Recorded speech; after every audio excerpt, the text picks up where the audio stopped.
Hey guys, it's Jasiu with 110 Fitness, and sorry to disappoint, but there's no secret to building muscle. There's only one way how to do it, and it's called progressive tension overload. And today, I'm going to show you exactly what that is. Alright guys, what is progressive tension overload? Well, I feel I can best describe it as continuously increasing tension on your muscles over time. How do we do this? Well, we can do this by a number of ways. We can either lift heavier, increase the number of reps, we can perform slower or longer negatives, which are known as eccentric movements. For example, if I'm doing a bicep curl, the curl part is called the concentric movement. When you elongate your arm or your bicep, that's called the eccentric motion or the negative.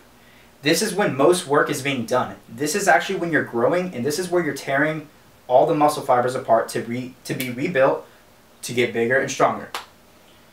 Alright, drop sets and supersets. Alright, a superset is basically 2 exercises working the same muscle group. So let's say I'm doing bench press. I do my reps, 10, 12 reps on bench press, rack the bar, drop down to the ground, and do some push-ups. Alright, what this is doing is just extending the set, keeping that burn going in your chest, that pump. Alright, drop sets. Drop sets are pretty self-explanatory. It's just one exercise. So let's say I'm doing lat pull downs. I'm on the machine, do my reps, immediately strip some of the weight off, 30, 40, 50%, whatever you choose, but then you just do more reps. So you're just extending the set, making the set longer, adding more tension to the muscle. These are all great examples of time under tension would go along with progressive tension overload. Alright, to sum it all up, progressive tension overload basically means you get stronger or you progress in some way each time you step into the gym. Well, I set up a chart here and I use the exercise bench press as just an example of what I mean. So we start off on our first week. We want to lift pretty heavy. So we keep the reps low but the weight high. Alright? So you do 4 sets of 5 reps at 135 pounds. You get 2,700 pounds moved in that exercise. Week 2, you still want to progress, you still want to get stronger in some way, so how do you do this? Well, if you don't want to lift as heavy as you did previously, you just decrease the number of sets, but you increase the number of reps. But obviously you're going to have to drop the weight a bit. Well, when you multiply all those numbers up, you actually move 3,150 pounds. So you actually move more weight than the previous week. Now week 3 comes around, you still want to get stronger, but you're still not ready to lift as heavy as you did the first week. That's still okay. Keep the sets the same, increase the reps again, but drop the weight just a little bit so you can perform more reps.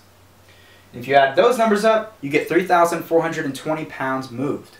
You still move more weight than the previous 2 weeks.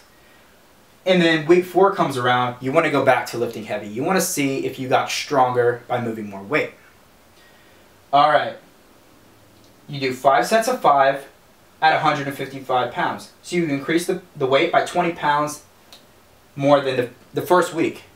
Alright, and you actually move 3,875 pounds in that whole exercise. So as you can see, you progress because your total weight moved increased each week. Just because you don't lift as heavy as you did last week or the week before last, that's okay. You can still make progress by increasing the number of reps. Alright? But you want to make sure your form is the exact same for each lift that you perform. Why? Because you want to be able to quantify and leave out all the variables when you're taking your notes and see if you're getting stronger. So if you do a bench press and you explode up for half a second and you come down for a count of 2 seconds back to your chest, you don't want to do 1 second and then do 3 seconds on the next one. You want to keep it the same so you can quantify it and be like, alright, I know I did 2 seconds on each negative. So you know how to count if you're getting stronger. You can keep track of it better. It leaves no room for error. Alright, and this is generally how I keep track of my notes. I'll just get a regular notebook. I'll put the date in the corner. I'll put what day it is. So, for example, if I'm training back that day. And then I'll put how much rest time I'm going to have between sets. And then I'll set up a little chart where I have my exercises on my left, the sets, reps, and then the amount of weight I do. So I'll just write it out like that. So for example, pull-ups, 3 sets of 10 using body weight.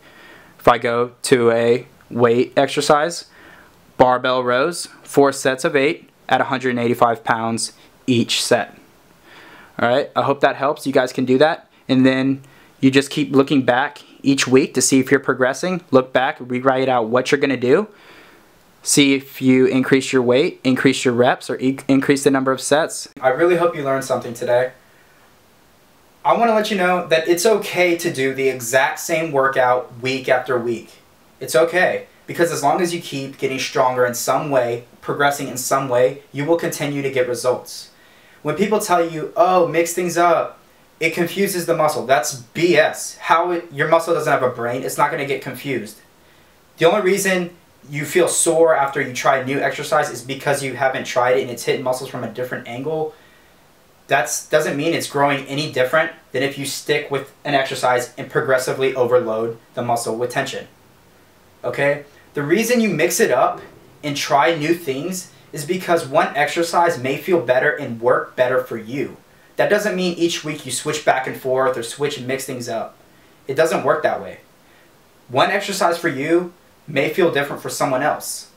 So some people may like do bench press versus the dumbbells.